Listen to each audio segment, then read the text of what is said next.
Dieron 2 meses de vida y volé a Ciudad de México para despedirme de mi hija, que no me hablaba desde hacía 3 años. Solo quería verla feliz, aunque fuera de lejos, aunque fuera un solo instante. En cambio, la encontré en terapia intensiva al borde de la muerte, y su esposo, mientras tanto, brindaba con champán rodeado de modelos en una mansión de Las Lomas y se reía por teléfono cuando lo llamé. Entonces marqué otro número. La persona al otro lado de la línea había esperado mi llamada durante 17 años. 1 hora después, el esposo de mi hija estaba arrodillado frente a mí en medio del pasillo del hospital, suplicando piedad. Pero ya era demasiado tarde. Antes de continuar, suscríbete al canal, dale like al video y déjame en los comentarios desde qué ciudad me estás viendo. Ahora, volvamos a la historia. El avión se sacudió en una bolsa de aire y el vaso de plástico con agua casi se volcó sobre la mesita plegable. Ignacio sostuvo el vaso con la palma de la mano por reflejo y volvió a mirar por la ventanilla, donde no había nada más que una densa capa gris de nubes. Tenía 57 años, de los cuales los últimos 15 los había pasado trabajando en turnos rotativos en las plataformas petroleras del norte. En todo ese tiempo, había aprendido a no temerle a las turbulencias, ni a los fríos de 40 grados bajo cero, ni a los jefes que gritaban por teléfono desde sus cómodas oficinas en la capital. Pero hoy sus manos temblaban ligeramente, y no era por culpa de los baches en el aire. En el bolsillo interior de su chaqueta llevaba un papel doblado en 4, que ya se sabía de memoria, aunque solo lo había leído una vez. Un diagnóstico escrito con la indiferencia típica de la letra médica. Un pronóstico formulado de manera tan ambigua que alguien sin experiencia podría incluso haberse ilusionado. Pero Ignacio había trabajado con hombres que murieron de esa misma enfermedad, y entendía perfectamente lo que significaba la frase «se recomienda tratamiento paliativo». 2 meses, tal vez 3, si tenía suerte. Y la suerte nunca había sido su fuerte. Lo extraño era que casi no sintió miedo cuando el médico pronunció esas palabras. Estaba sentado en el consultorio del oncólogo en Villahermosa, mirando un cartel amarillento que invitaba a hacerse chequeos médicos regulares, y solo podía pensar en una cosa: en Catalina, en su hija, que lo había llamado por última vez hacía 3 años. Y aquella conversación terminó de tal manera que hubiera sido mejor no haberla tenido nunca. Recordaba cada una de sus palabras, porque las había reproducido en su cabeza cientos de noches seguidas, tratando de entender en qué momento exacto se había equivocado, y si habría podido cambiar algo. «Papá, tú no entiendes. Arturo me dio todo lo que siempre soñé. Un departamento en la mejor zona, un auto, viajes. Y tú ni siquiera pudiste venir a mi boda. Toda tu vida has vivido en tu cueva del norte pensando solo en el trabajo. Ni siquiera pudiste salvar a mamá». Esa última frase fue el cuchillo que ella le clavó entre las costillas. Lo de mamá, lo de Elena, que se consumió por la misma enfermedad que ahora lo devoraba a él, cuando Catalina tenía apenas 10 años. En aquel entonces él trabajaba 20 horas al día para juntar dinero para el tratamiento, para una clínica en Houston, para una terapia experimental de la que había leído en internet. Nada funcionó. Elena murió en sus brazos 2 días antes de que lograra reunir la suma necesaria. Y Catalina, su pequeña Catalina, a quien nunca pudo explicarle bien por qué papá siempre estaba trabajando y por qué mamá ya no abriría los ojos, creció con esa espina clavada en el corazón. La azafata pasó por el pasillo con el carrito, ofreciendo bebidas y bocadillos. Ignacio negó con la cabeza y volvió a mirar por la ventanilla. No tenía hambre. En realidad no quería nada, excepto una cosa: ver a su hija, no hablar con ella, porque de todos modos no querría escucharlo, no pedirle un lugar en su nueva y hermosa vida, porque ahí no había espacio para él, solo verla, asegurarse de que era feliz, guardar su sonrisa en la memoria y llevarse ese recuerdo consigo a donde no hay retorno. Había volado sin avisar, porque no tenía a quién llamar. El número de ella llevaba 6 meses en silencio. No era que el número estuviera fuera de servicio, simplemente silencio, como si el teléfono estuviera apagado para siempre o lo hubieran tirado al río. Al principio Ignacio pensó que simplemente había cambiado de número y no quiso darle el nuevo. Luego empezó a preocuparse, pero rápidamente se contuvo. Era adulta, tenía un marido rico de buena familia, lo tenía todo. Simplemente no quería hablar con su padre, estaba en su derecho. Él mismo tenía la culpa. Las nubes al otro lado de la ventanilla comenzaron a dispersarse y abajo apareció la tierra. Cuadrados pardos de campos, cintas grises de carreteras, casitas de juguete de los pueblos. La Ciudad de México estaba cerca. Ignacio sacó el teléfono, que había apagado durante el vuelo, y presionó el botón de encendido por inercia. La pantalla se iluminó. Aparecieron las notificaciones del operador y de pronto el teléfono vibró con una llamada entrante. Un número desconocido de la capital. Se llevó el aparato al oído, esperando escuchar algún spam sobre créditos o encuestas. Pero la voz al otro lado era de mujer, suave y tensa, como si la persona hablara mirando a su alrededor. ¿Ignacio Valverde? Sí, soy yo. ¿Quién habla? Me llamo Verónica. Soy enfermera del Hospital General. ¿Usted es el padre de Catalina Arteaga? El corazón hizo algo extraño, como si tropezara en terreno plano y olvidara cómo seguir latiendo. Ignacio apretó el teléfono con tanta fuerza que el plástico crujió. Sí, es mi hija. ¿Qué le pasó? Necesita venir lo antes posible, solo usted. Su esposo no debe enterarse. ¿Qué significa que no debe enterarse? ¿Qué pasó? Está viva. La pausa al otro lado de la línea pareció una eternidad. Por ahora, pero realmente es mejor que venga. Ella le dictó la dirección y el número de piso, y luego la comunicación se cortó, como si alguien hubiera arrancado bruscamente el cable del enchufe. Ignacio se quedó inmóvil, mirando la pantalla apagada, sintiendo cómo algo cambiaba dentro de él. El miedo que había sentido un segundo antes no desapareció, pero se le sumó otro sentimiento. Frío y claro, como el cielo invernal sobre Coatzacoalcos. Había volado a la capital para morir, para despedirse de su hija e irse en silencio. Pero ahora los planes habían cambiado. El avión tocó la pista con un golpe apenas perceptible y los pasajeros a su alrededor comenzaron a moverse, estirándose hacia los compartimentos con el equipaje de mano. Ignacio no se levantó de su asiento hasta que el pasillo quedó casi vacío. Pensaba, tratando de asimilar lo que había escuchado. Una enfermera, no un médico, no un representante oficial del hospital, sino una enfermera que llamaba a escondidas y pedía que viniera sin que el marido lo supiera. Eso solo podía significar una cosa, algo muy malo, algo que el marido quería ocultar.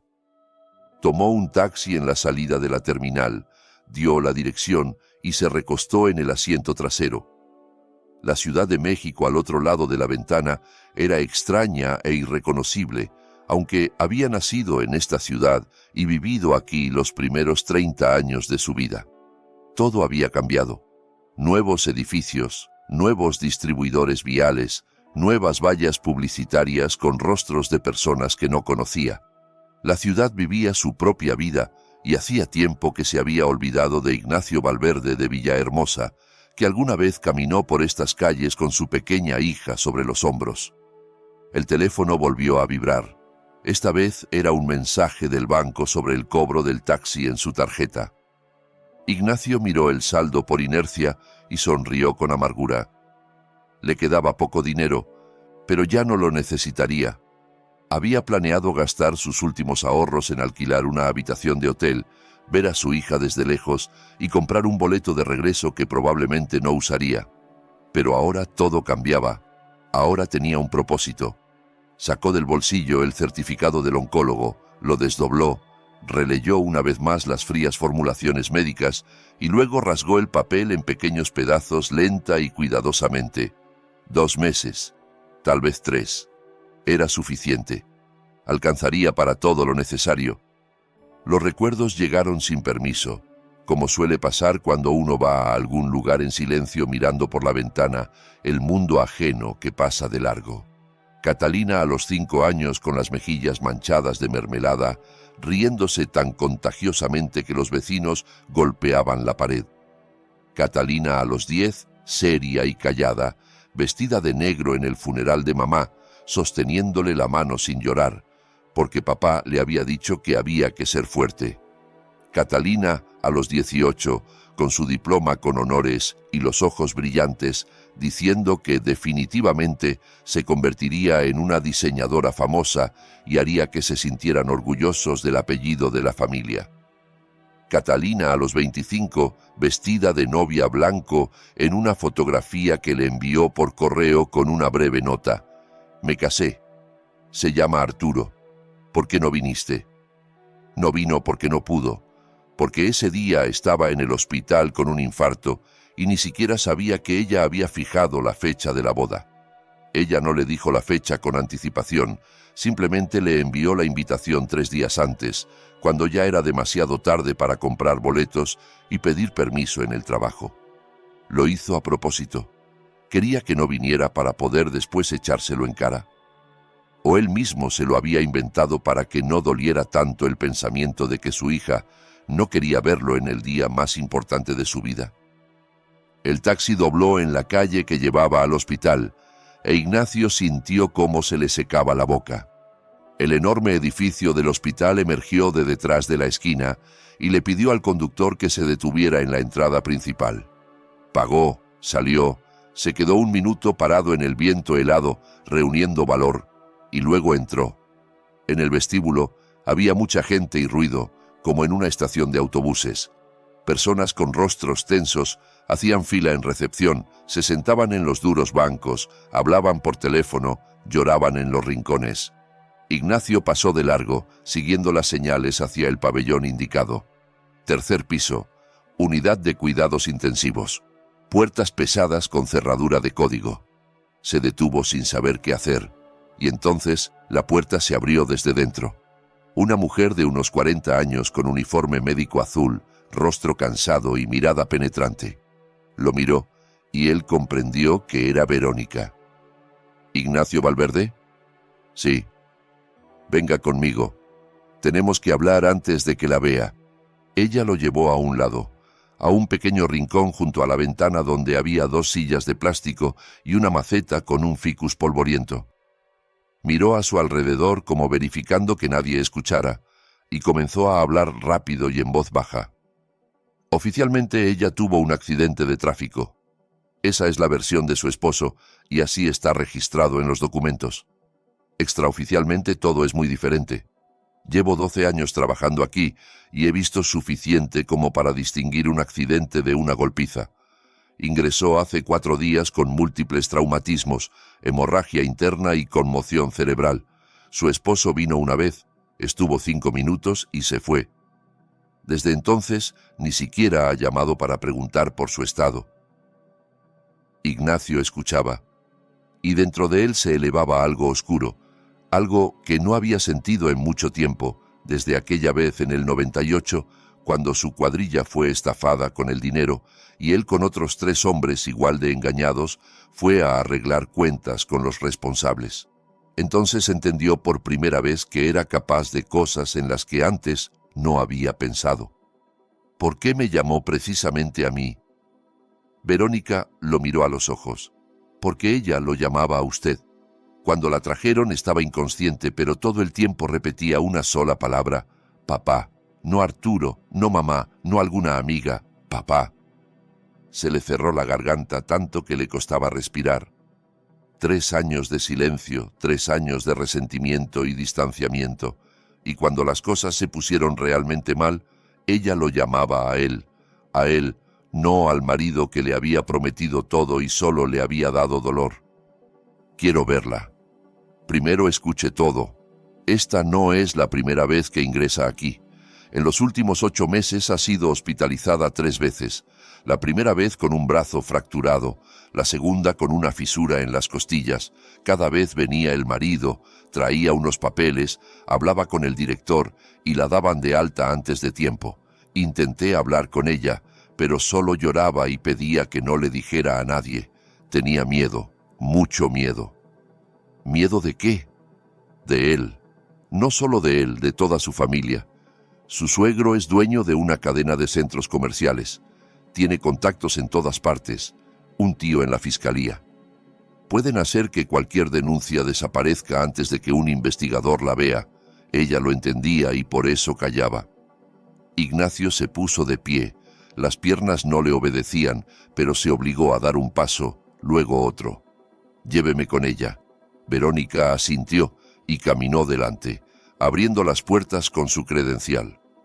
Caminaron por un largo pasillo impregnado de olor a hospital y desgracia, pasando junto a habitaciones con puertas cerradas y monitores que pitaban su monótono conteo de vidas ajenas. Luego Verónica se detuvo frente a una de las puertas y se volvió. «Prepárese, se ve mal». Empujó la puerta e Ignacio entró. En la cama, envuelta en tubos y cables, yacía su hija, su Catalina, a quien alguna vez lanzaba al techo, atrapándola con sus grandes manos mientras ella chillaba de alegría. Ahora de aquella niña no quedaba nada.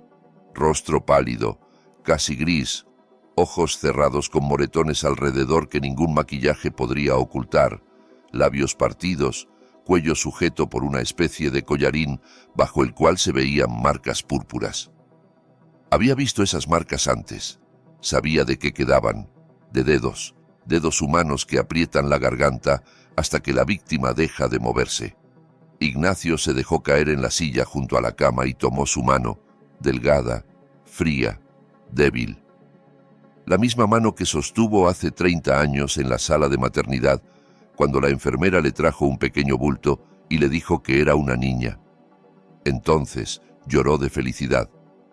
Ahora también lloraba, pero por algo completamente diferente. Durante mucho tiempo simplemente se sentó y la miró, escuchando el pitido rítmico de los aparatos y el ruido de su propia sangre en los oídos. Pensaba en cómo todo podría haber sido diferente si hubiera ido a la boda, si hubiera insistido en conocer a Arturo antes, si no la hubiera dejado alejarse tanto de él. Pero el pasado no se puede cambiar, solo se puede intentar arreglar el futuro, y para eso tenía 2 meses, tal vez 3.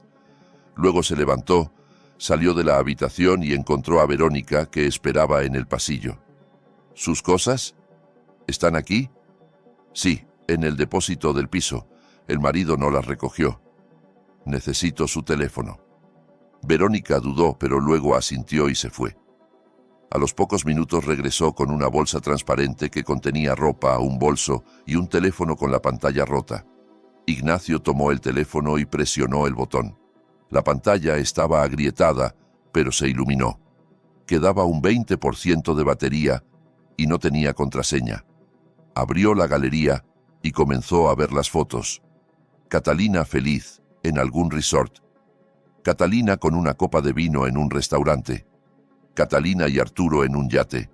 Todo hermoso, todo correcto, todo falso. Y luego aparecieron los videos. Uno de ellos estaba fechado el mes pasado. Presionó reproducir. En la pantalla apareció el rostro de un hombre. Joven, atractivo, con ojos insolentes y la sonrisa de alguien acostumbrado a obtener todo lo que quiere. Fuera de cuadro se escuchaba llanto de mujer y también una risa ajena y ebria. «Katy, vamos, di algo para papito. Di que te caíste sola». La cámara giró e Ignacio vio a su hija, con el labio partido, el maquillaje corrido, con ojos de animal acorralado. Miraba a algún lugar fuera de cámara, a alguien a quien temía mucho, y hablaba con voz muerta. «Me caí sola». La risa fuera de cuadro se hizo más fuerte. Voces femeninas, varias a la vez. «¿Ves, suegrito? Tu hijita está bien conmigo. Intenta venir a arreglar las cosas. Eres un obrero del norte, ¿no? ¿Y qué vas a hacer? ¿Poner una denuncia?» Más risas. Luego el video se cortó. Ignacio estaba de pie en el pasillo del hospital, mirando la pantalla apagada del teléfono roto. Las manos no le temblaban. Ya estaba más allá del miedo, la ira y la desesperación. Allí donde solo queda claridad fría y la comprensión de lo que hay que hacer. Sacó su propio teléfono, encontró en los contactos un número que no había marcado en 17 años y presionó llamar. Los tonos se prolongaron uno tras otro, y ya pensaba que el número estaba muerto, cuando en el auricular sonó una voz ronca, grave, con un ligero acento norteño. Diga. Sergio, soy Ignacio, el de Coatzacoalcos. ¿Recuerdas el 2007? Una larga pausa, luego un suspiro parecido a una risa. 17 años, Ignacio. 17 años esperé esta llamada.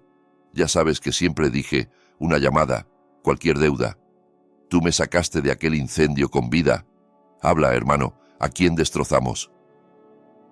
Ignacio miró la puerta cerrada de la sala de terapia intensiva, donde yacía su hija. Miró el teléfono con el video que se le había grabado para siempre en la memoria, y pronunció solo un apellido. Los Arteaga. Verónica lo encontró en la cafetería del hospital en el primer piso. 2 horas después de aquella llamada, Ignacio estaba sentado en una mesa de plástico junto a la ventana.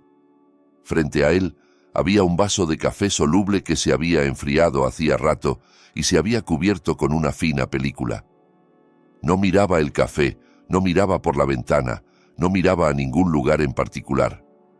Simplemente estaba sentado y esperaba, como un hombre que ya ha tomado una decisión y ahora observa cómo el universo se reorganiza en torno a esa decisión. La enfermera se sentó enfrente, puso las manos sobre la mesa y durante un rato guardó silencio, estudiando su rostro. Luego preguntó en voz baja, casi en un susurro, ¿qué hizo don Ignacio? Nada especial. Llamé a una persona a quien una vez ayudé. ¿Llamó? ¿Y qué va a pasar ahora? Él finalmente levantó la vista hacia ella. Verónica vio en sus ojos algo que la inquietó. Ni ira, ni furia, ni sed de sangre, algo mucho más aterrador. Calma.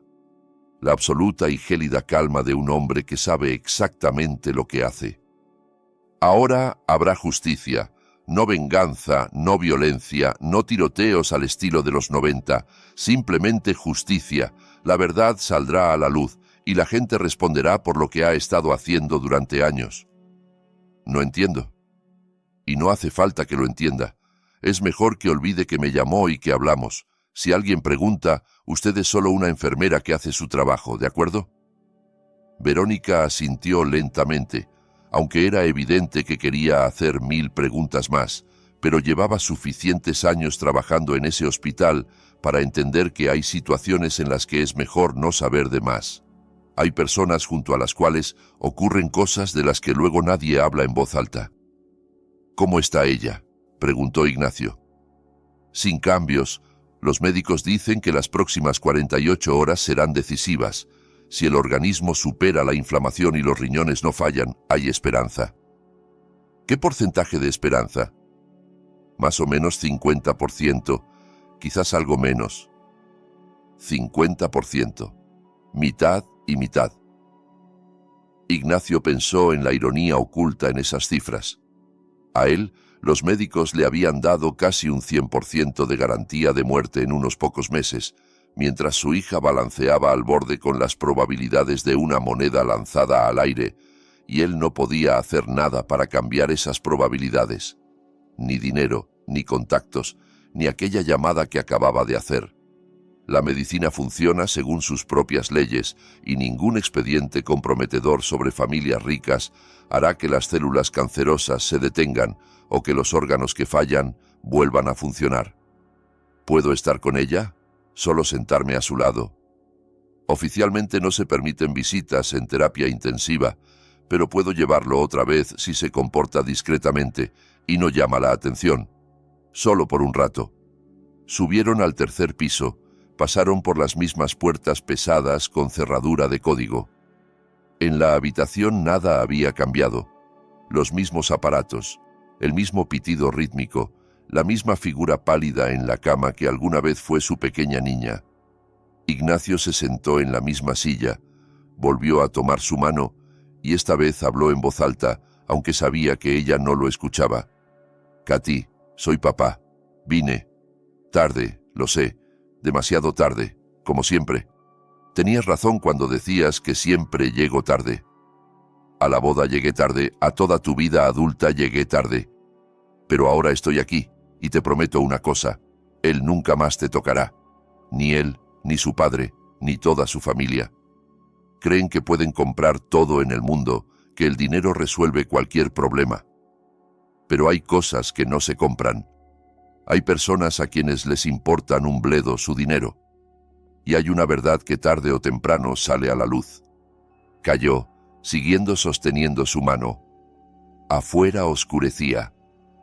La Ciudad de México encendía sus luces, indiferente a las pequeñas tragedias humanas que se desarrollaban detrás de cada una de sus millones de ventanas. En algún lugar de esta ciudad, Arturo Arteaga celebraba otra fiesta, bebía champán caro, abrazaba modelos y no sospechaba que su vida ya había comenzado a derrumbarse, que las primeras piedras ya se habían desprendido de la montaña y rodaban cuesta abajo, arrastrando consigo una avalancha. El teléfono de Ignacio vibró, miró la pantalla, un número desconocido. Luego, otra llamada, y otra más. No contestaba, solo miraba cómo la pantalla se iluminaba una y otra vez, permitiéndose una pequeña sonrisa maliciosa. Había comenzado. Verónica se asomó a la habitación e hizo una señal de que era hora de irse. Ignacio se inclinó hacia su hija, la besó con cuidado en la frente procurando no tocar los cables y tubos. «Resiste, Katy. Papá está aquí. Papá va a arreglar todo». En el pasillo sacó el teléfono y miró las llamadas perdidas. 7 en los últimos 10 minutos. Todas de diferentes números de la capital. Eligió uno al azar y devolvió la llamada. Contestaron casi de inmediato, y la voz al otro lado estaba claramente alterada. «Habla Ignacio Valverde, padre de Catalina Arteaga». «Sí, soy yo. ¿Quién pregunta?» «Me llamo Andrés. Soy periodista de un medio de investigación. Recibimos materiales sobre la familia Arteaga. Materiales muy serios. Ahí se indica que usted es la persona de contacto. Queremos hacerle algunas preguntas». «Pregunte». ¿Es cierto que Arturo Arteaga golpeaba sistemáticamente a su hija? ¿Que ella fue hospitalizada repetidamente? ¿Que su familia encubría cada vez los incidentes? Que sí es cierto, hasta la última palabra. ¿Está dispuesto a dar una entrevista oficial? No, pero les daré algo mejor. En el teléfono de mi hija hay un video donde su esposo la obliga a decir ante la cámara que se cayó sola. Si quieren, puedo enviárselo. Una pausa al otro lado de la línea. Eso sería muy importante para el reportaje, para la investigación. Entonces, anote la dirección de correo electrónico. En 5 minutos el video fue enviado a la dirección indicada, luego a otra y a una tercera. Ignacio devolvía las llamadas a todos los números que lo habían contactado y resultó que eran periodistas, blogueros, editores de medios de investigación. Todos habían recibido el mismo paquete de documentos sobre las maniobras financieras de la familia Arteaga. Todos querían confirmación de detalles, comentarios, y a todos ellos Ignacio les daba lo mismo: el video del teléfono de su hija y su testimonio seco y factual. No dramatizaba, no sollozaba en el teléfono, no maldecía al yerno con las peores palabras. Simplemente exponía los hechos como sabía hacerlo un hombre que durante 15 años había sido jefe de cuadrilla en las plataformas del norte y estaba acostumbrado a formulaciones claras. Fecha de la primera hospitalización, naturaleza de las lesiones, palabras de las enfermeras, reacción del marido. Todo encajaba en un cuadro completo que daba escalofríos. Cuando las llamadas finalmente cesaron, Ignacio bajó al vestíbulo y salió a la calle. El aire frío de la ciudad le quemó los pulmones y tosió prolongada y pesadamente. El cáncer se hacía presente, no lo dejaba olvidar que el tiempo era limitado. Pero ahora eso era incluso bueno. Cada ataque de tos era un recordatorio de que no tenía nada que perder. Y un hombre que no tiene nada que perder es capaz de cosas inaccesibles para quienes se aferran a la vida, a la carrera, la reputación. El teléfono volvió a sonar. Esta vez era Sergio, aquel hombre de Coatzacoalcos. «Ignacio, ¿cómo vas? ¿No te arrepentiste?» «No». «¿Por qué? ¿Hay motivo?» «Hay llamadas, muchas llamadas. El viejo Arteaga ya está contactando a todos los que conoce, tratando de entender de dónde vino la filtración. Su hijo, por lo visto, todavía no se entera. Sigue de fiesta en algún lado, ni siquiera contesta el teléfono. Eso es bueno. Escucha, quiero que entiendas una cosa. Lo que puse en marcha ya no se puede detener. Es como una bola de nieve que empieza a rodar, recoge más y más nieve, y al final se convierte en avalancha. A los Arteaga los van a sacudir mucho y a fondo. Hacienda, Fiscalía, investigación. Van a salir cosas que no le van a gustar a nadie. Estoy listo. ¿Estás listo para que esto también pueda afectar a tu hija? Al fin y al cabo, ella también era parte de esa familia. Ignacio guardó silencio, reflexionando sobre la pregunta. No había pensado en eso antes, pero ahora entendía que Sergio tenía razón. Catalina era la esposa de Arturo. Formalmente, ella también podría verse afectada si salían a la luz cuentas conjuntas, propiedades u operaciones financieras. Ella es una víctima, Sergio, no una cómplice. Cualquier investigador decente lo verá. Bien, si es así, pero yo en tu lugar buscaría un buen abogado, por si acaso. Los abogados cuestan dinero. No tengo. Tendrás. Te voy a transferir algo, no discutas. Tú me salvaste la vida. Tengo derecho a gastar parte de la mía en agradecimiento. La comunicación se cortó. Ignacio guardó el teléfono y miró el edificio del hospital, enorme e indiferente bajo la luz de los faroles. En algún lugar, allá arriba, en el tercer piso, su hija luchaba por su vida, mientras en algún otro extremo de la ciudad, su marido todavía disfrutaba de su impunidad, sin saber que el mundo a su alrededor ya estaba en llamas. Regresó adentro y encontró en el vestíbulo un rincón tranquilo donde pudo sentarse y esperar. No había nada que esperar excepto noticias de los médicos, pero no podía irse del hospital. Físicamente podía, claro, pero el alma no lo dejaba. Demasiados años había estado lejos cuando debía haber estado cerca. Ahora estaría aquí, aunque eso significara sentarse en una dura silla de plástico toda la noche y escuchar roncar a un indigente en un rincón del vestíbulo. El reloj marcaba las 9:30 de la noche cuando Verónica volvió a encontrarlo. Tenía una expresión extraña en el rostro, a la vez asustada y emocionada. ¿Ha visto las noticias? No. ¿Qué pasó? Ella le tendió su teléfono. En la pantalla estaba el feed de noticias, y el primer artículo lo hizo leer con atención.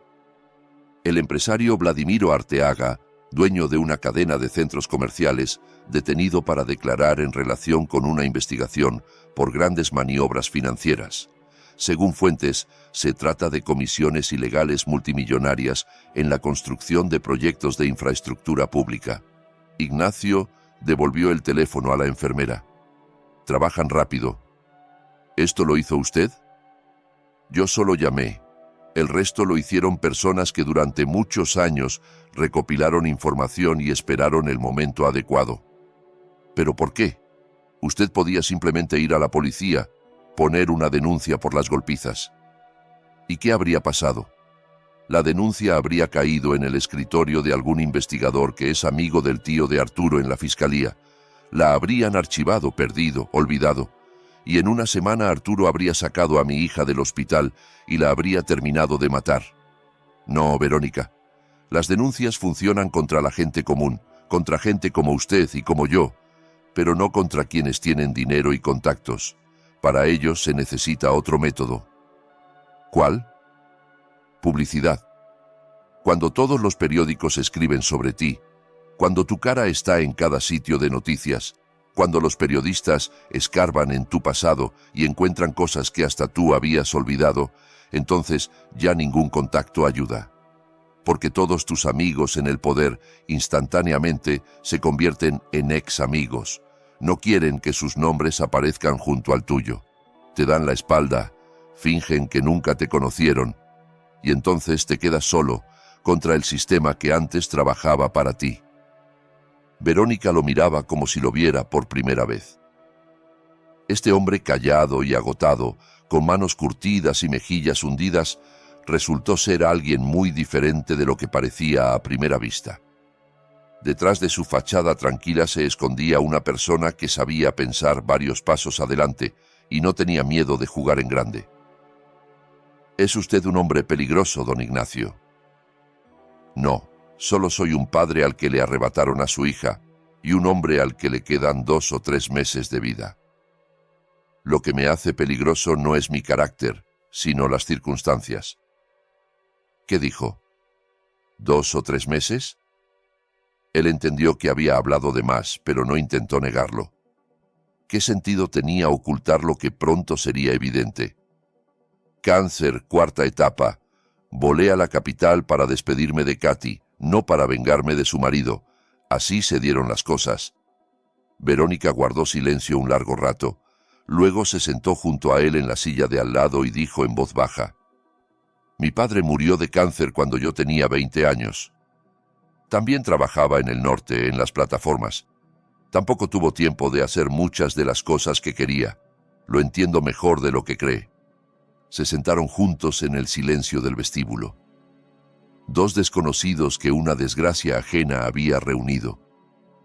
Afuera de las ventanas del hospital fluía la noche capitalina, indiferente e infinita.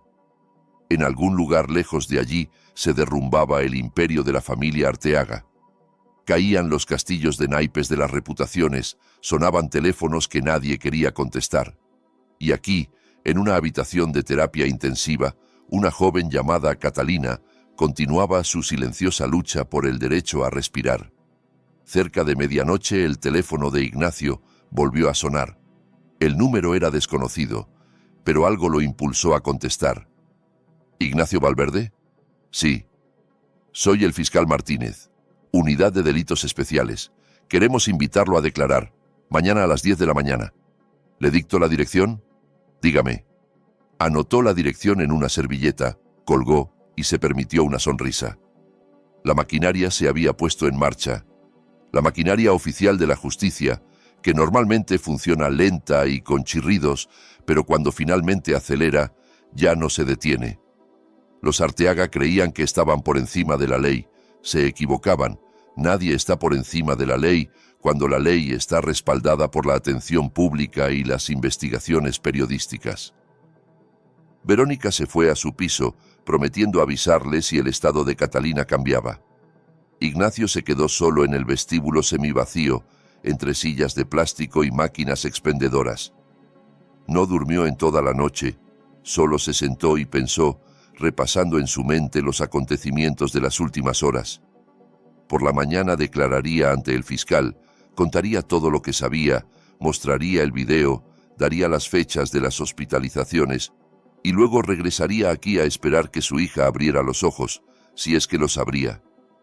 Cerca del amanecer finalmente se adormeció y tuvo un sueño extraño.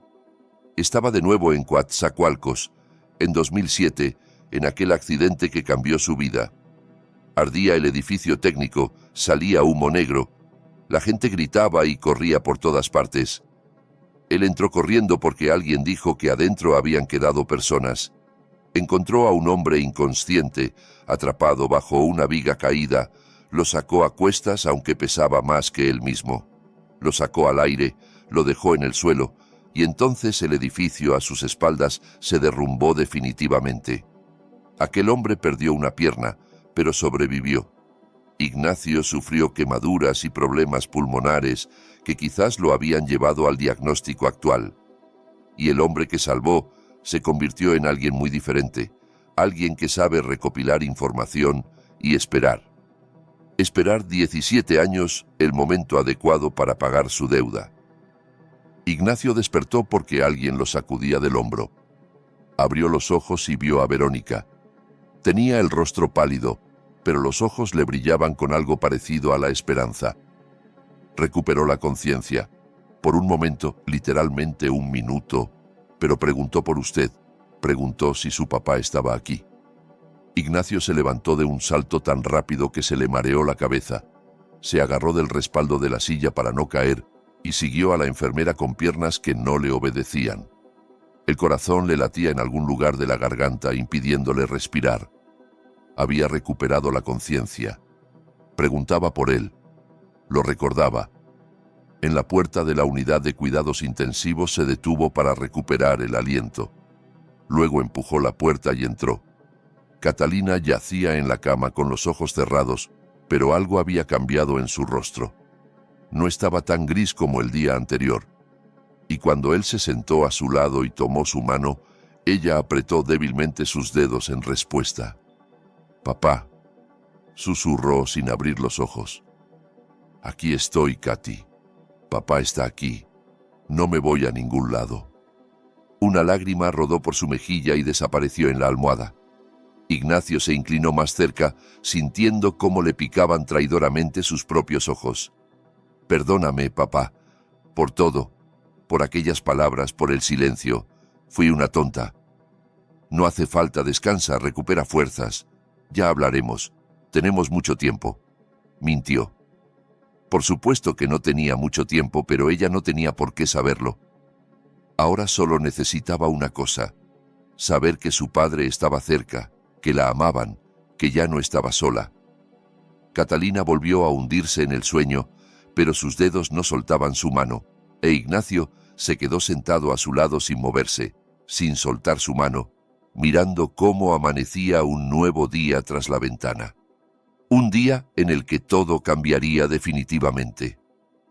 En ese mismo momento en que Ignacio estaba sentado junto a la cama de su hija y le sostenía la mano, a 50 kilómetros del hospital se desarrollaba una escena muy diferente. La mansión en la zona de las lomas estaba inundada de luces. La música retumbaba tan fuerte que se oía desde las propiedades vecinas, y junto a la piscina climatizada se había instalado un grupo de una docena de personas que claramente no pensaban terminar la fiesta antes del amanecer. Arturo Arteaga, de 32 años, heredero del imperio comercial y esposo de la mujer que en ese momento luchaba por su vida en terapia intensiva, yacía en una tumbona con una copa de champán en la mano, mirando cómo dos modelos en bikini jugaban a algún juego tonto con una pelota. Estaba ebrio, pero no demasiado, justo lo suficiente para sentir una agradable relajación y no pensar en nada serio. Y de cosas serias últimamente se había acumulado bastante. Catalina estaba de nuevo en el hospital. Otra vez esos moretones, otra vez las preguntas de los médicos, otra vez la necesidad de llamar a su padre y pedirle que se encargara.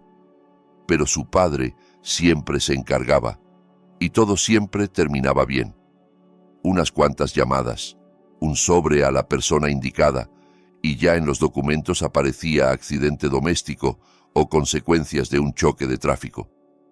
El sistema funcionaba como un reloj, y Arturo hacía tiempo que había dejado de preocuparse por esas minucias. Una de las modelos, una rubia de piernas largas llamada Cristina, se acercó a su tumbona y se sentó a su lado, sacudiéndose las gotas de agua de los hombros bronceados. «Arturo, ¿y tu esposa dónde está? ¿Otra vez enferma?» Él sonrió con suficiencia y dio un sorbo de champán. «En el doctor. Siempre le pasa algo. Es muy frágil. ¿Quizás le faltan vitaminas? Quizás. O cerebro». Cristina se rió, y Arturo sintió el placer habitual de su propio ingenio. Le gustaba que las mujeres hermosas se rieran de sus chistes. Le gustaba sentirse el centro de atención, el dueño de la situación, el hombre al que todo le estaba permitido. Y esta noche sentía exactamente eso. El teléfono, que estaba sobre la mesita junto a la botella de Dom Periñón, vibró por tercera vez en la última hora. Arturo miró la pantalla y vio «Papá», de nuevo su padre. Probablemente quería saber cómo iba la fiesta o recordarle la reunión con los inversionistas de mañana. No importaba, le devolvería la llamada por la mañana. Rechazó la llamada y volvió a contemplar a las modelos en la piscina. La vida era hermosa. El teléfono sonó de nuevo y esta vez Arturo finalmente contestó, porque ya era la sexta llamada seguida y empezaba a irritarlo. «Papá, ¿qué pasó? Estoy ocupado». La voz de su padre en el auricular era extraña. No como siempre. Vladimiro Arteaga siempre hablaba con seguridad, claramente, como un hombre acostumbrado a dar órdenes. Pero ahora en su voz se oía algo inusual, algo parecido al miedo. «Hijo, ¿dónde estás?» En la casa de campo, con amigos. ¿Por qué? Me vinieron a ver de la unidad anticorrupción. Preguntan por los contratos de infraestructura, por los proyectos del 2014. Arturo se incorporó lentamente en la tumbona. La borrachera empezó a disiparse de su cabeza con una velocidad alarmante. Papá, eso no es para hablarlo por teléfono. Lo saben todo, Arturo, todo. Tienen documentos, cuentas, correspondencia. ¿De dónde? ¿Quién filtró? Espera, no entiendo. ¿Qué documentos? ¿De qué estás hablando? De lo que ha mantenido a flote a nuestra familia los últimos 10 años. De las comisiones, de los esquemas, de la gente a la que pagábamos. Todo eso ahora está en manos de los investigadores. Y la comunicación se cortó. Arturo se quedó mirando el teléfono, tratando de entender qué había pasado. Luego volvió a marcar a su padre. Tonos largos. Luego la voz mecánica del buzón. Otra vez, lo mismo. Cristina notó que había cambiado de expresión y se acercó más. Oye, ¿qué te pasa? ¿Pasó algo? No sé. Probablemente necesito hacer unas llamadas. Se levantó y se alejó de la piscina, marcando el número del abogado de la familia. Ocupado. El número de su tío Víctor, el de la fiscalía. El número que marcó está apagado o fuera de cobertura. El número del socio comercial de su padre, con quien juntos habían construido aquellos proyectos de infraestructura. El teléfono está apagado o fuera del área de servicio. Algo estaba muy mal. Muy mal. Arturo abrió el navegador en el teléfono y escribió el nombre de su padre en el buscador. Lo que vio lo hizo agarrarse del respaldo de la silla más cercana para no caer. Dueño de cadena de centros comerciales detenido por sospecha de maniobras millonarias. Escándalo en torno a proyectos de infraestructura. Nuevos detalles. La familia Arteaga bajo investigación. Lo que se sabe hasta el momento. Y más, y más, y más. Decenas de titulares, cada uno más terrible que el anterior. Arturo deslizaba las noticias, sintiendo cómo el suelo se hundía bajo sus pies. ¿De dónde? ¿Cómo? ¿Quién pudo haber hecho esto? Un artículo llamó su atención especialmente. Violencia doméstica en familia de élite. La esposa del heredero del imperio comercial fue hospitalizada repetidamente por golpizas. Lo abrió y vio su rostro en la fotografía. Al lado había una foto de Catalina, claramente tomada de sus redes sociales, y debajo de las fotos, un texto que lo hizo sudar frío.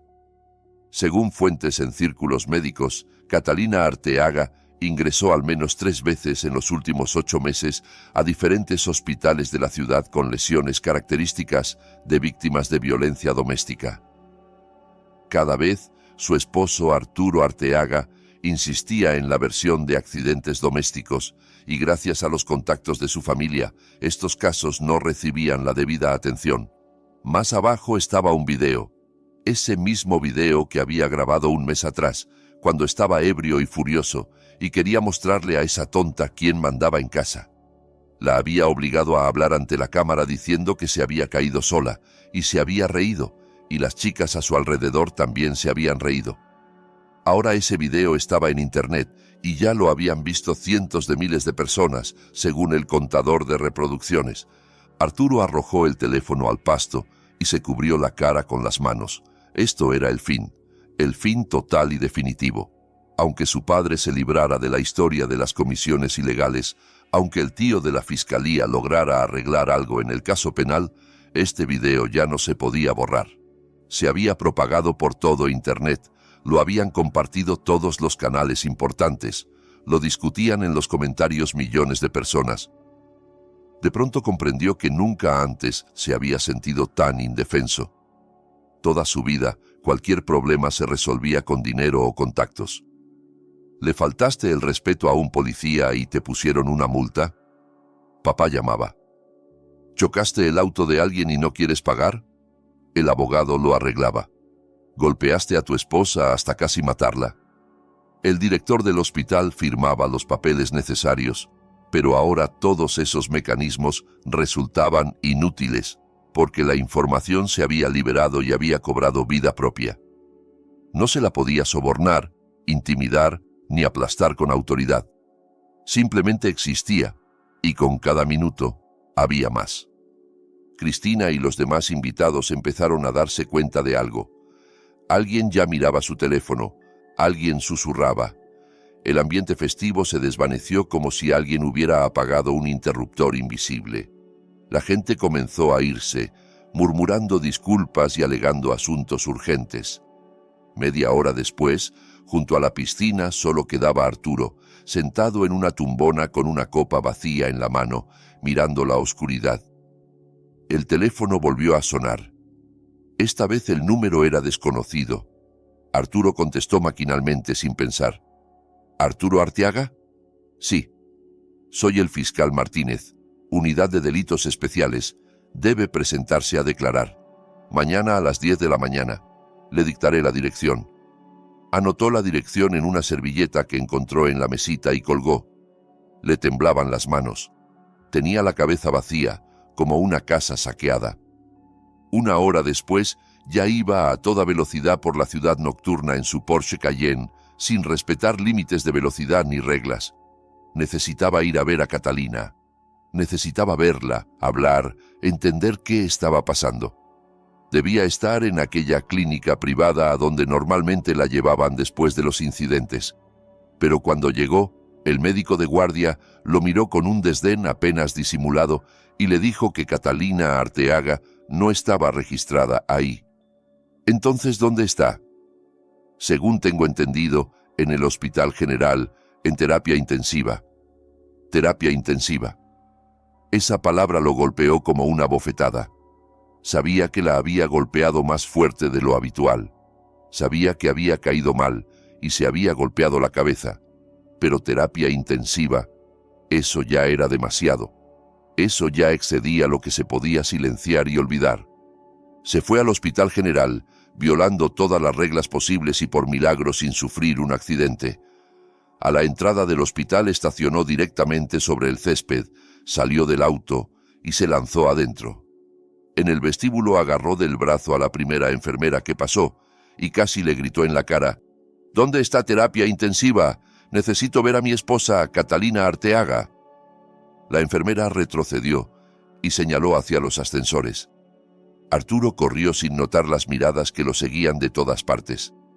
No sabía que su cara ya la reconocía la gente que había leído las noticias o visto aquel video.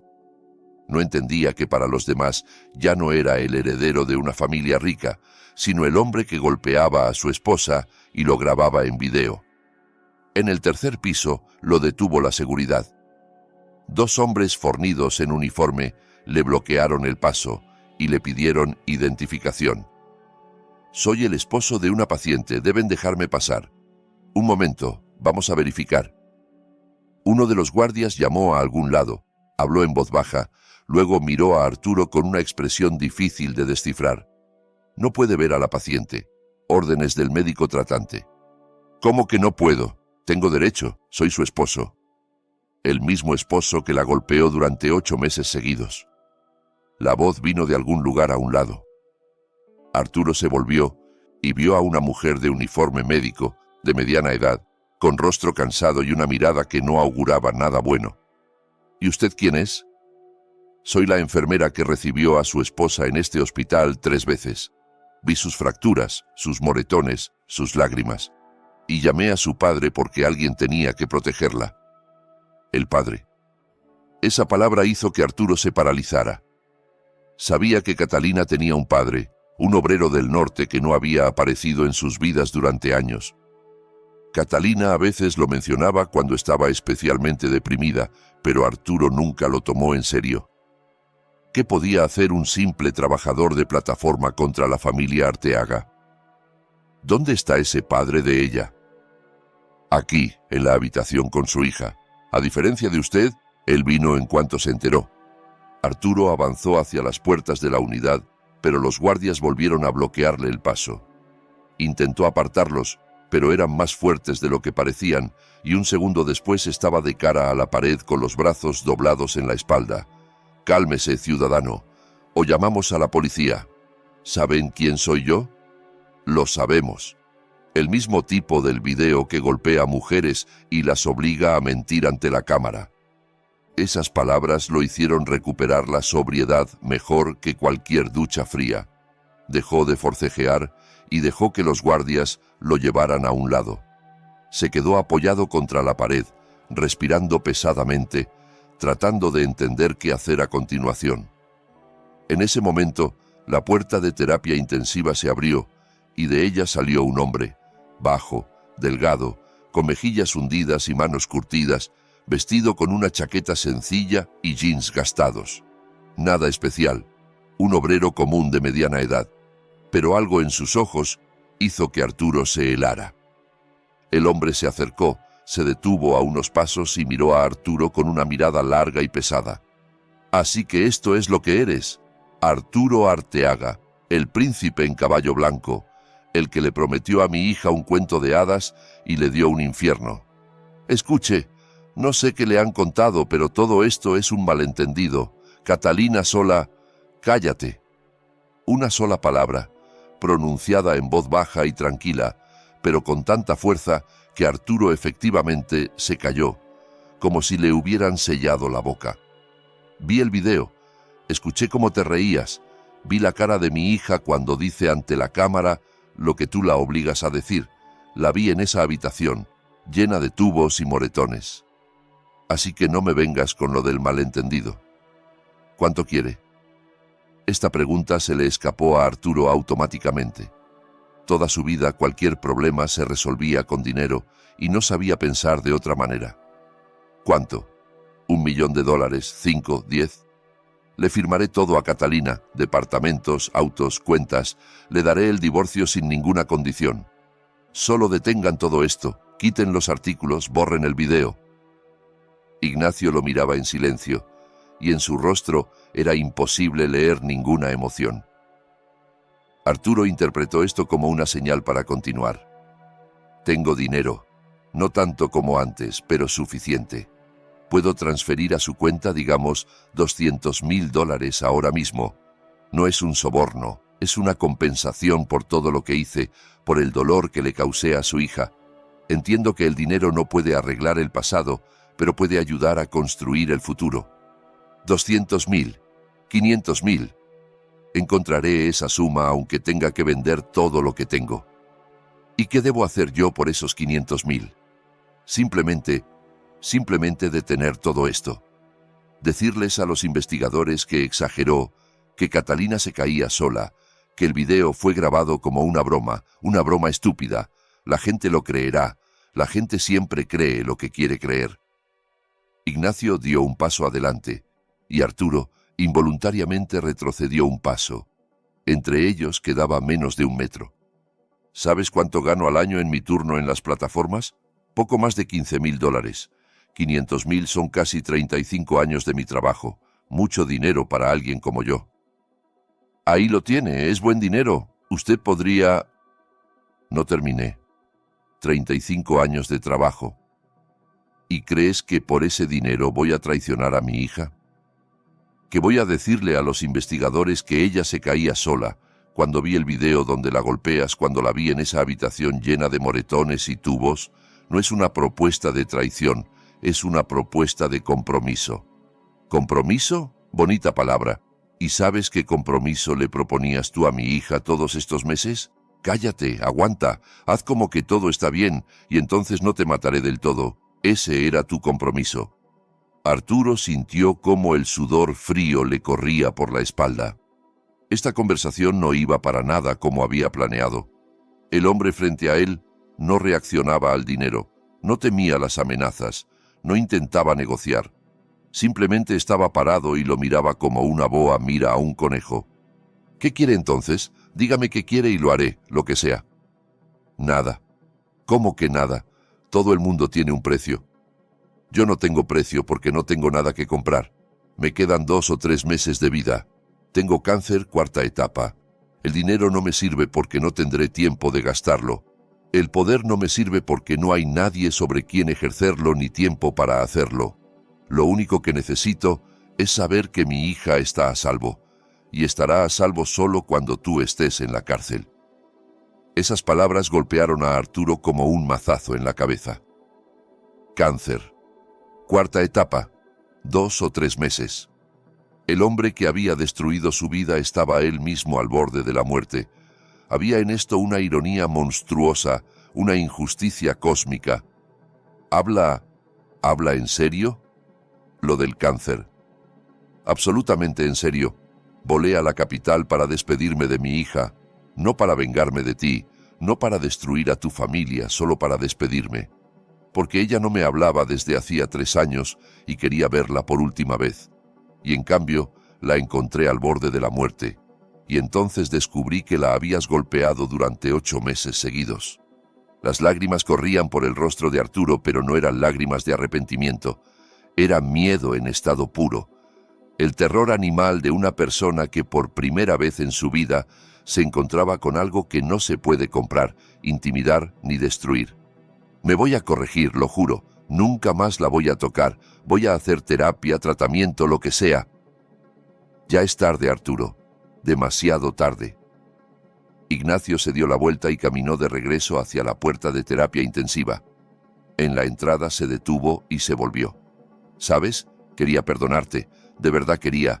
Venía aquí para simplemente llevarme a mi hija e irme, llevarla a donde no pudieras alcanzarla y darle la oportunidad de empezar de nuevo. Pero luego vi ese video y escuché cómo te reías. Te reías, Arturo, de ella, de su miedo, de su dolor. Ahí fue cuando entendí que aquí no hay nada que perdonar.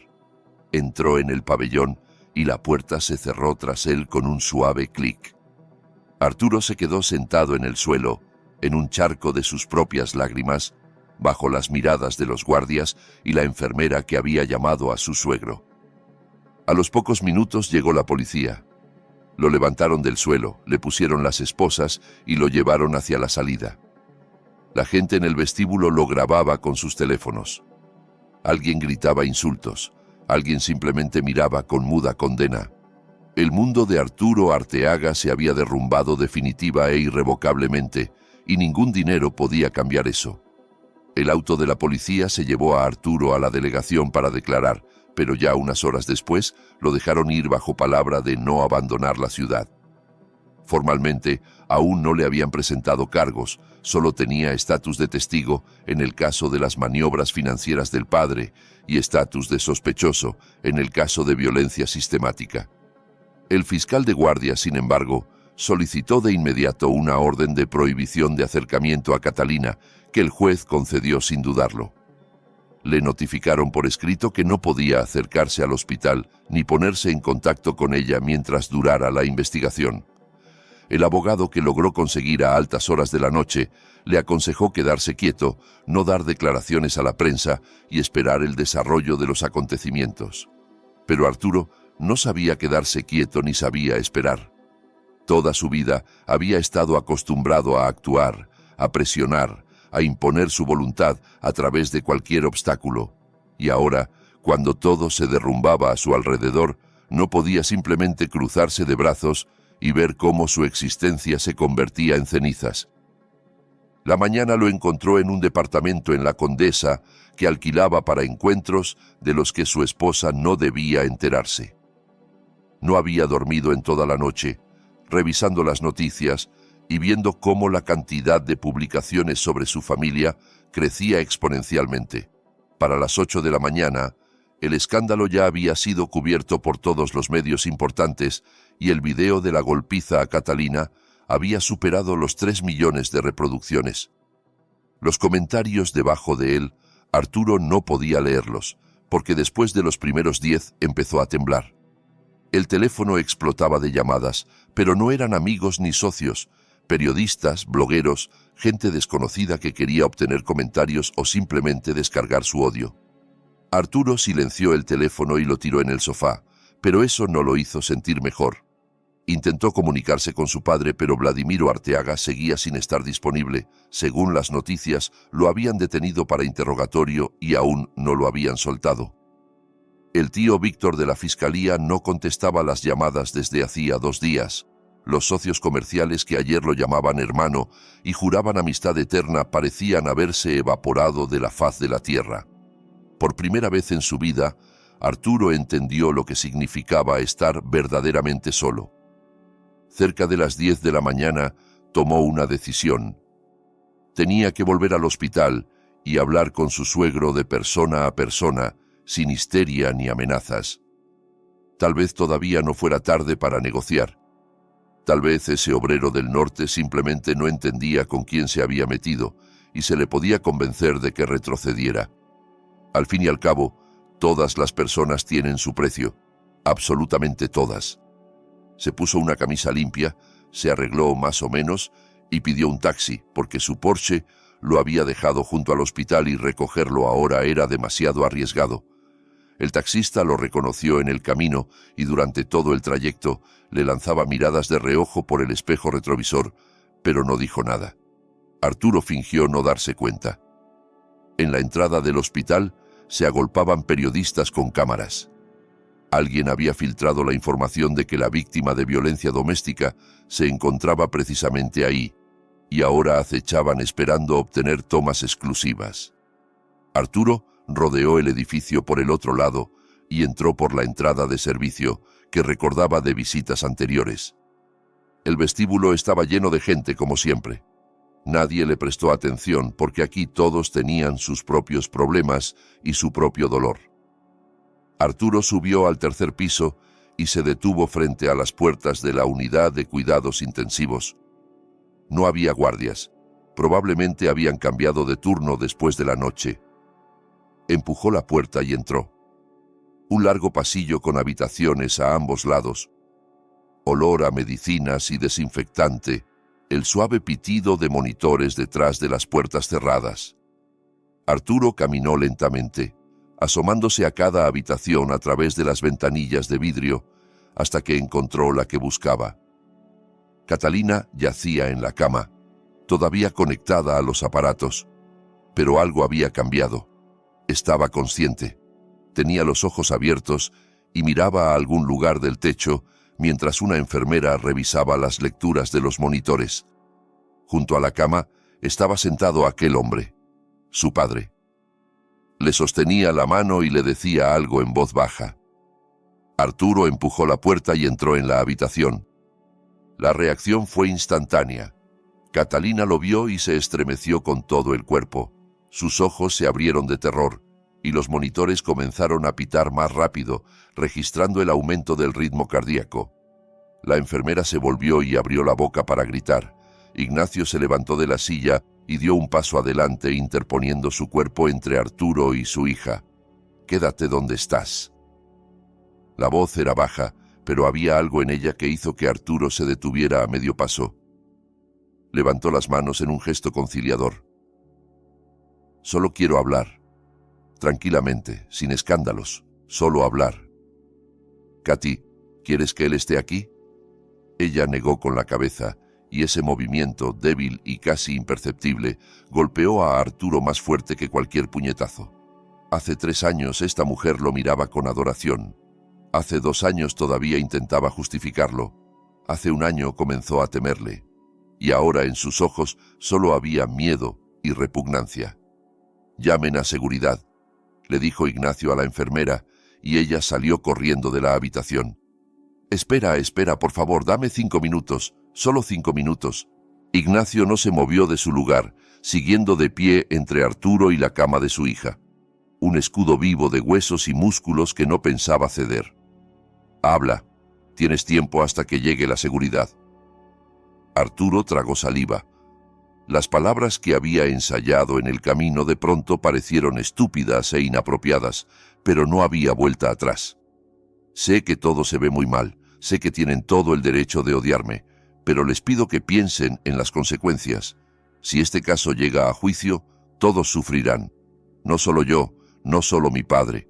Catalina también. Su nombre será arrastrado por la prensa. Sus fotos estarán en cada sitio web. Su historia será discutida por millones de desconocidos. Eso es lo que quiere para su hija. Su historia ya está siendo discutida, gracias a ti y a tu video. Eso se puede detener. Encontraré la manera de eliminar el video de todos lados. Contrataré especialistas que limpien Internet. Le daré a Catalina el divorcio bajo cualquier condición. Le transferiré todas las propiedades que me quedan.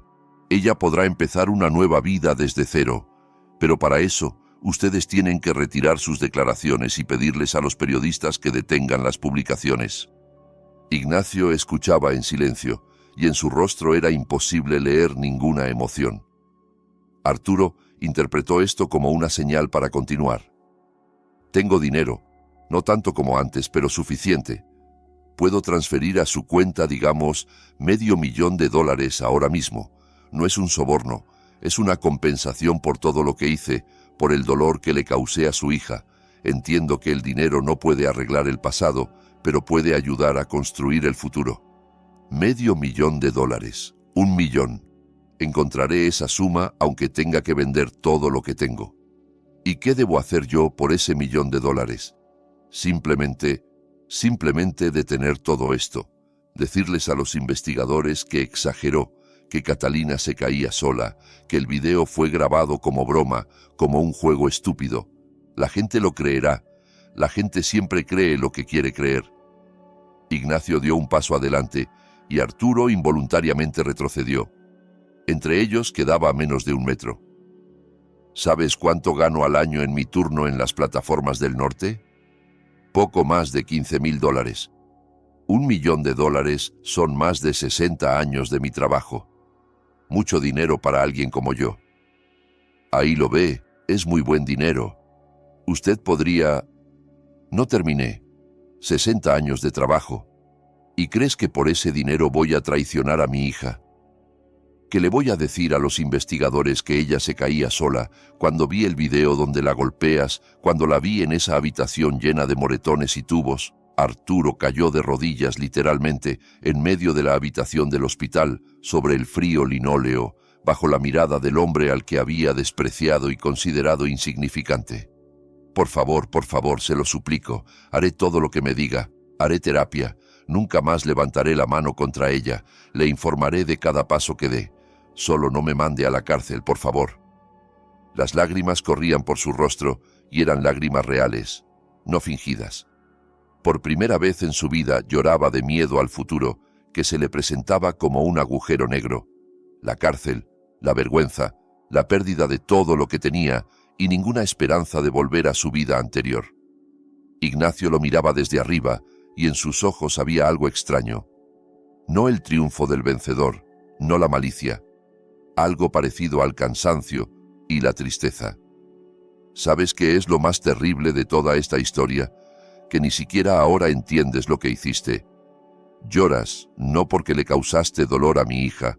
Lloras porque tienes miedo de las consecuencias para ti mismo. Ni una sola vez te has disculpado con ella. Ni una sola vez has preguntado cómo se siente. Solo piensas en ti mismo, incluso ahora, estando de rodillas. No es así. Yo amo a Catalina. A mi manera. Pero la amo. A tu manera. Exactamente. A tu manera significa golpearla cuando te irrita, humillarla cuando quieres sentirte poderoso, encerrarla en casa para que no se atreva a quejarse. Eso no es amor, Arturo. Eso es una enfermedad. Y sinceramente espero que en la cárcel te obliguen a tratarte. La puerta de la habitación se abrió de golpe y entraron los guardias, seguidos de 2 policías. Levantaron a Arturo del suelo, le pusieron las manos en la espalda y le colocaron las esposas.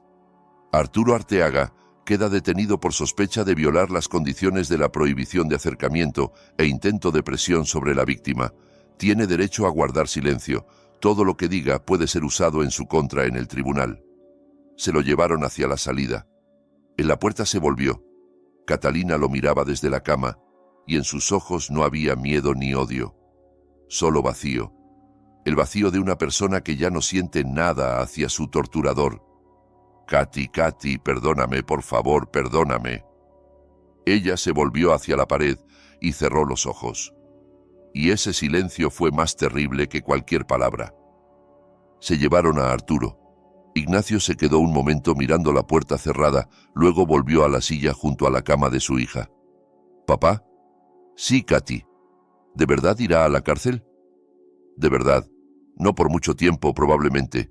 La gente rica sabe cómo escaparse, pero su vida nunca volverá a ser la misma.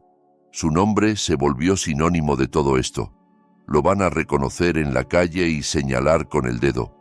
No lo van a contratar en ningún trabajo decente, no lo van a aceptar en ningún círculo respetable. Eso es peor que la cárcel, créeme. ¿Y su padre? Su padre responderá por sus propios delitos. Ahí salieron tantas cosas que alcanza para muchos años de prisión. Comisiones ilegales en proyectos de infraestructura, evasión de impuestos, sobornos a funcionarios. Todo su imperio estaba construido sobre dinero sucio y ahora todo el mundo lo sabe. Catalina guardó silencio, asimilando lo que había escuchado. Luego giró la cabeza y miró a su padre. «Papá, ¿de verdad estás enfermo? Lo que dijiste del cáncer». Él no mintió. No tenía sentido. «Es verdad. Me diagnosticaron hace 2 semanas. 4ª etapa, metástasis. Los médicos dicen que 2 o 3 meses». Las lágrimas corrieron por sus mejillas e intentó incorporarse en la cama, pero no pudo. «¿Por qué no me dijiste antes? ¿Por qué no llamaste?» «¿Y habrías contestado?» 3 años sin contestar mis llamadas. 3 años fui un extraño para ti. No quería imponerme. Perdóname, papá. Fui una tonta. Pensé que Arturo era la felicidad, que la riqueza era la felicidad. Y resultó que la felicidad es cuando te aman simplemente así, sin condiciones, como tú me amabas».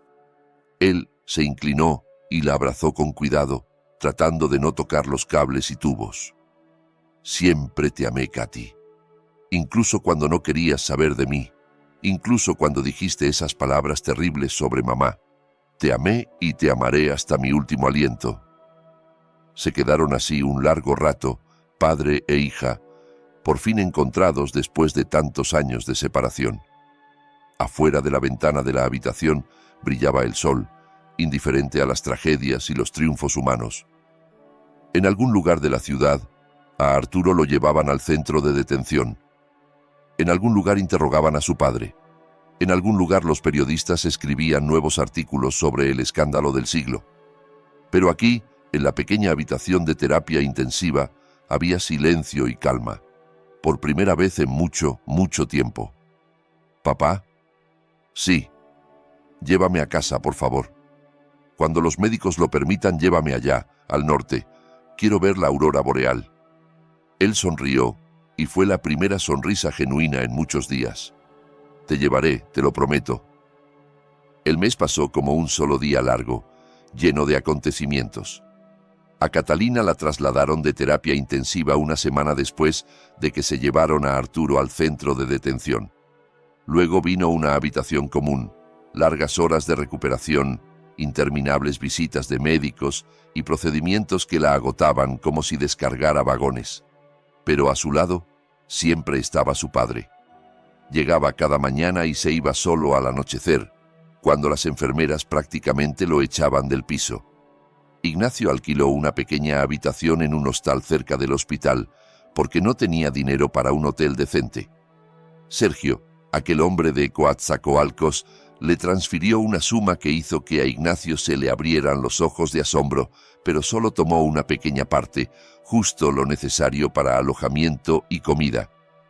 El resto pidió que lo guardaran para Catalina para el futuro, cuando se pusiera de pie y comenzara una nueva vida. Las noticias sobre la familia Arteaga seguían resonando en todo el país.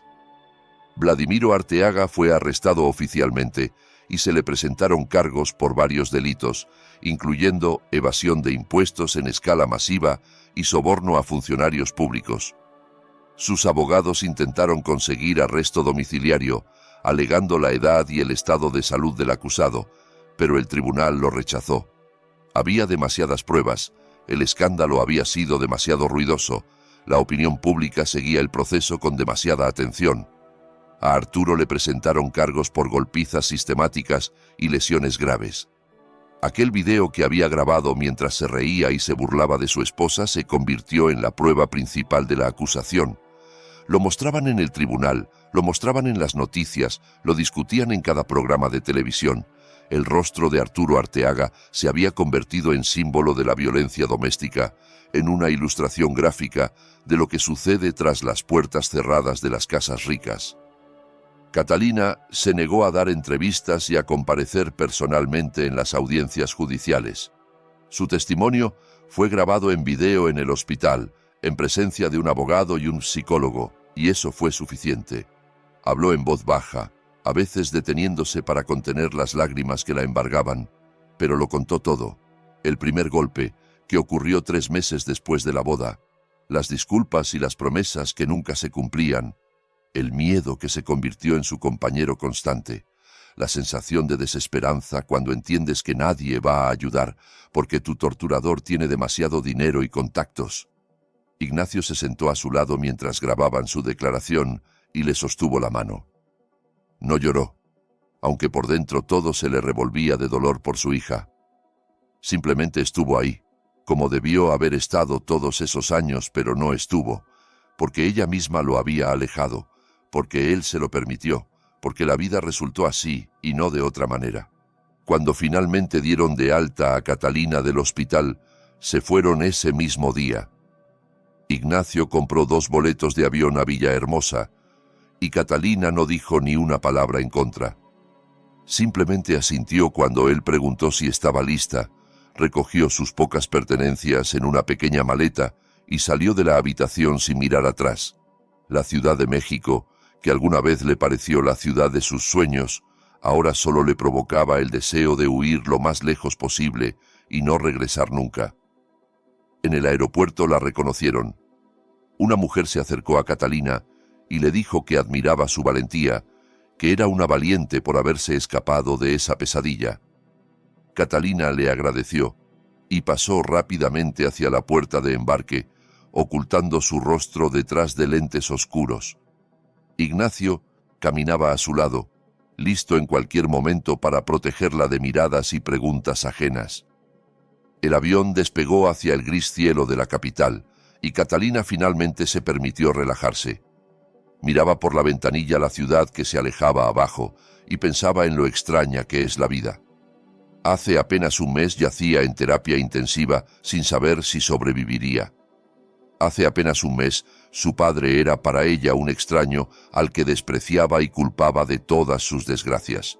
Y ahora volaba con él al sur, a un lugar que alguna vez llamó su cueva. Y ese lugar le parecía el único rincón seguro en todo el mundo. ¿Papá? Sí, Katy. Cuéntame del sur. ¿Cómo es? Ignacio sonrió y comenzó a contar. De la selva interminable que en temporada de lluvias se llena de verde hasta el horizonte, del río que serpentea entre la vegetación como una cinta de plata, del pequeño pueblo donde todos se conocen y nadie cierra las puertas con llave, del silencio, tan profundo y pleno que al principio parece ensordecedor, y luego se convierte en el sonido más hermoso del mundo. Catalina escuchaba y por primera vez en muchos años sentía algo parecido a la calma. La felicidad todavía estaba lejos, pero la calma, la sensación de que lo peor había quedado atrás y adelante, esperaba algo nuevo, quizás desconocido pero ya no aterrador. Eso sí lo sentía. Aterrizaron en Villahermosa a última hora de la tarde, cuando el sol ya se había puesto en el horizonte y el cielo se había teñido de un profundo color naranja. Desde el aeropuerto hasta el pueblo donde vivía Ignacio, había que viajar otras 2 horas en auto, y él había acordado con un viejo amigo que los recogiera. El amigo se llamaba Miguel. Había trabajado junto con Ignacio en las plataformas y vivía en la casa de al lado. Un hombre corpulento, barbudo, con ojos bondadosos. Abrazó a Ignacio como a un hermano y le estrechó la mano a Catalina con cuidado, como si temiera romperla. He oído hablar de ti, muchacha. Todo el pueblo siguió las noticias. Todos estábamos preocupados. Catalina se avergonzó y no supo qué responder. No estaba acostumbrada a esa participación simple y sin artificios. En los círculos capitalinos en los que se había movido los últimos años, la gente expresaba su compasión con frases de cortesía, detrás de las cuales no había nada más que curiosidad y ganas de chismear. Y este hombre desconocido la miraba como si fuera su propia hija, y sus palabras eran absolutamente sinceras. El camino al pueblo tomó incluso más de 2 horas, porque la carretera en algunos tramos estaba inundada y había que ir despacio. Catalina se quedó dormida en el asiento trasero, cubierta con una manta cálida que Miguel prudentemente había traído consigo. Ignacio iba adelante y miraba el camino familiar, la interminable llanura verde, las luces lejanas de los pueblos a lo lejos. Estaba en casa, y por primera vez en muchos años estaba en casa, y no solo. Su casa resultó ser una pequeña construcción de madera con techo inclinado y un porche que daba al río. Adentro estaba limpio pero modesto. Cocina, sala y 2 dormitorios. Miguel había encendido el ventilador de antemano, y la casa estaba fresca y acogedora. Catalina miró a su alrededor, acostumbrándose al nuevo lugar, y de pronto notó una fotografía en la pared.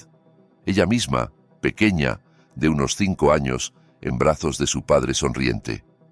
Al lado, mamá, joven y hermosa, riéndose a la cámara. ¿La guardaste? Guardé todas las fotos. Siempre estuvieron conmigo, incluso cuando no querías saber de mí. Catalina se acercó a la pared y miró la foto largo rato. Casi no recordaba a mamá así, viva y alegre. En su memoria solo quedaba una mujer pálida, en una cama de hospital que se debilitaba más con cada día. Y papá, que siempre estaba trabajando y a quien ella culpaba de no haber podido salvar a mamá. Perdóname, papá, por todo, por aquellas palabras sobre mamá. Era una niña, no entendía. Eras una niña que sufría. Los niños dicen cosas terribles cuando sufren, es normal. Te perdoné hace mucho tiempo. Se abrazaron en medio de la pequeña sala, y Catalina lloró mientras Ignacio le acariciaba la cabeza y le susurraba algo tranquilizador, como hacía cuando ella era muy pequeña y se despertaba de pesadillas. Los primeros días en el sur fueron difíciles. Catalina se acostumbraba al silencio, a la ausencia del ajetreo de la ciudad, al ritmo lento de vida que aquí parecía el único posible. Dormía mucho, comía mucho, caminaba mucho por los alrededores, respirando el aire limpio y húmedo. Poco a poco los moretones en su cuerpo fueron palideciendo, el dolor en las costillas disminuyó, y las pesadillas que la atormentaban cada noche empezaron a venir cada vez con menos frecuencia. Ignacio estaba cerca, pero no presionaba, no intentaba forzar los acontecimientos. Cocinaba, contaba historias sobre los lugareños y sus excentricidades, le mostraba sus lugares favoritos en la selva. Una noche la despertó a medianoche y la llevó al porche, echándole sobre los hombros un chal grueso. «Mira». Catalina levantó la vista al cielo y se quedó inmóvil. Relámpagos de calor iluminaban el horizonte mientras miles de luciérnagas danzaban sobre el río en la oscuridad. Los había visto en fotos y películas, pero la realidad resultó ser 1000 veces más hermosa. Era tan bello que se le cortó la respiración. Esto quería mostrarte antes, hace muchos años, pero no querías venir. Fui una tonta. Pensaba que la felicidad estaba en las grandes ciudades y las cosas caras, y resulta que está aquí, en el silencio, en la belleza, en que haya alguien a tu lado que te ame de verdad. Se quedaron en el porche mirando las luciérnagas, padre e hija, por fin encontrados. Y ese momento valía todos los años perdidos, todas las lágrimas y resentimientos, toda la pesadilla vivida. 2 semanas después de llegar, Catalina encontró en el baño una prueba de embarazo que había comprado en la capital y olvidado en su bolsa. Estuvo mucho tiempo mirando la caja, sin atreverse a abrirla. Lo sospechaba desde hacía varios días, pero tenía miedo de saber la verdad. Tenía miedo de lo que esa verdad significaría. La prueba mostró 2 líneas. Se sentó en el borde de la bañera y miró ese pequeño objeto de plástico que lo cambiaba todo. Un bebé. El bebé de él. El bebé del hombre que la golpeó durante 8 meses y casi la mata. ¿Y qué hacer ahora con ese conocimiento? Ignacio la encontró 1 hora después. Seguía sentada en el baño con la prueba en las manos y la mirada vacía fija en la pared. «Katy, ¿qué pasó?» Ella le tendió la prueba en silencio. Él miró las 2 líneas y en su rostro apareció una expresión que ella no pudo descifrar. «¿Esto es de él?» «Sí». Una larga pausa. Ignacio se sentó a su lado en el borde de la bañera y le tomó la mano. «¿Y qué quieres hacer?» «No sé. No sé, papá. No puedo pensar en este bebé sin recordarlo a él, lo que me hizo. Pero al mismo tiempo, es mi bebé también. Mi sangre. Parte de mí. No tienes que tomar una decisión ahora mismo. Tienes tiempo para pensarlo. ¿Y tú qué harías en mi lugar?» Ignacio guardó silencio, reuniendo sus pensamientos. «No puedo responder esa pregunta. Es tu cuerpo y tu vida. Cualquier decisión que tomes será la correcta, porque será tu decisión. Yo estaré a tu lado pase lo que pase». «¿Cuánto tiempo?» «¿Qué?» «¿Cuánto tiempo estarás a mi lado?» Los médicos dijeron 2 o 3 meses. Ya pasó casi un mes. Ignacio sonrió con esa sonrisa especial que había aparecido en él la última semana. La sonrisa de un hombre que ha aceptado su destino y ya no le tiene miedo. Los médicos dicen muchas cosas, pero no lo saben todo. No saben que ahora tengo una razón para vivir, que me despierto cada mañana y te veo, y eso me da fuerzas para un día más. Quizás viva 2 meses, quizás 6, quizás 1 año, nadie sabe con certeza, pero el tiempo que me quede lo pasaré contigo. Catalina se abrazó a él y lloró, pero ya no eran lágrimas de desesperación, sino lágrimas de alivio. Lágrimas de una persona que finalmente entendió que no estaba sola. Pasó otra semana. Catalina pensó mucho, caminó mucho por la selva, habló mucho con su padre sobre el pasado y el futuro, y una mañana despertó con la sensación de que la decisión había llegado sola, desde algún lugar dentro de ella, desde lo profundo de su alma. Salió al porche, donde Ignacio tomaba café y miraba la interminable llanura verde. «Papá, he decidido». «¿Y qué decidiste?» «Voy a tener al bebé. No es su culpa tener ese padre. Es mi hijo, y lo voy a amar. Y haré todo para que nunca sea como Arturo. Lo criaré diferente». Ignacio dejó la taza y miró a su hija. En sus ojos brillaban lágrimas, pero sonreía.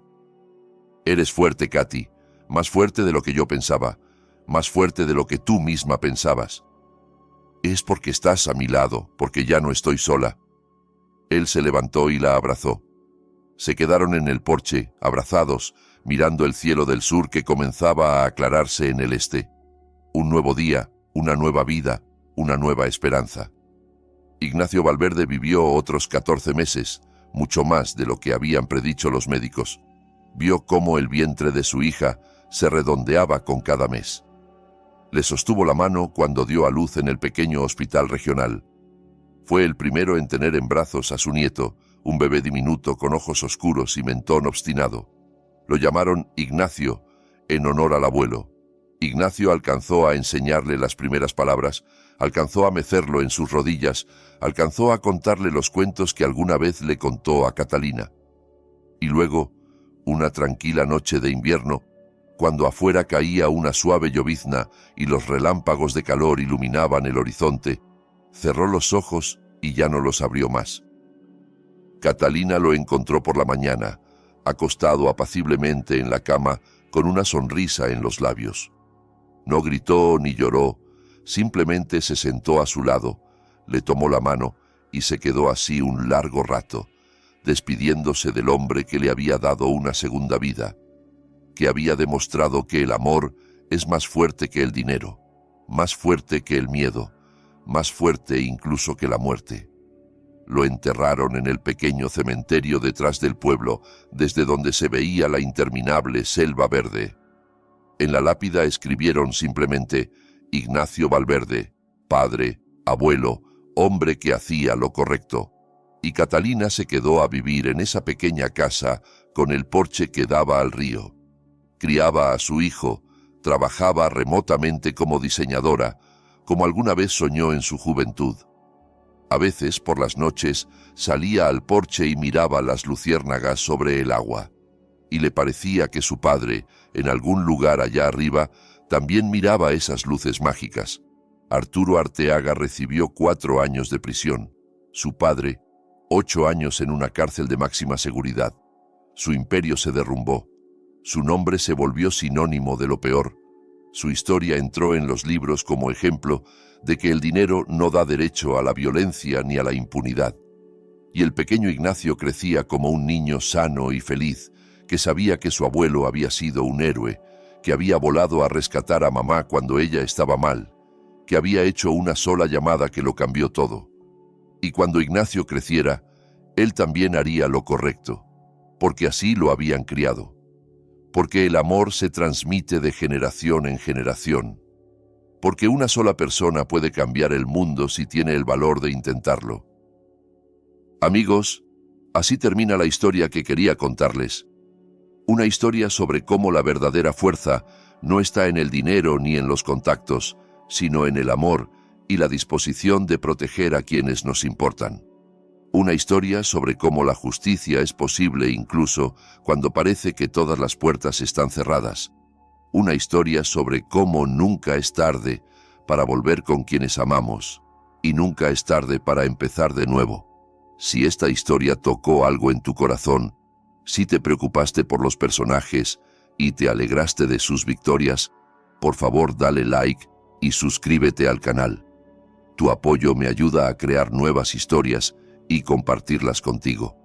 Escribe en los comentarios qué piensas del acto de Ignacio. ¿Hizo bien en llamar a su amigo? ¿Qué habrías hecho tú en su lugar? Me importa mucho conocer tu opinión. Y recuerda, si tú o alguien cercano a ti enfrenta violencia doméstica, no te quedes callado, busca ayuda. Una sola llamada realmente puede cambiarlo todo. Gracias por quedarte conmigo hasta el final. Nos vemos en las próximas historias. Y antes de irte, quiero dejarte una reflexión final. Esta historia nos recuerda que los lazos familiares, aunque pasen años de silencio y distancia, nunca desaparecen del todo. Que a veces el karma tarda, pero siempre llega. Y que el amor de un padre no tiene fecha de caducidad. Si alguna vez te has alejado de alguien que te quiere, quizás hoy sea el momento de dar ese primer paso. Cuéntame en los comentarios si esta historia te hizo pensar en tu propia familia o si has vivido algo parecido. No olvides dejar tu like, suscribirte al canal y activar la campanita para no perderte ninguna historia.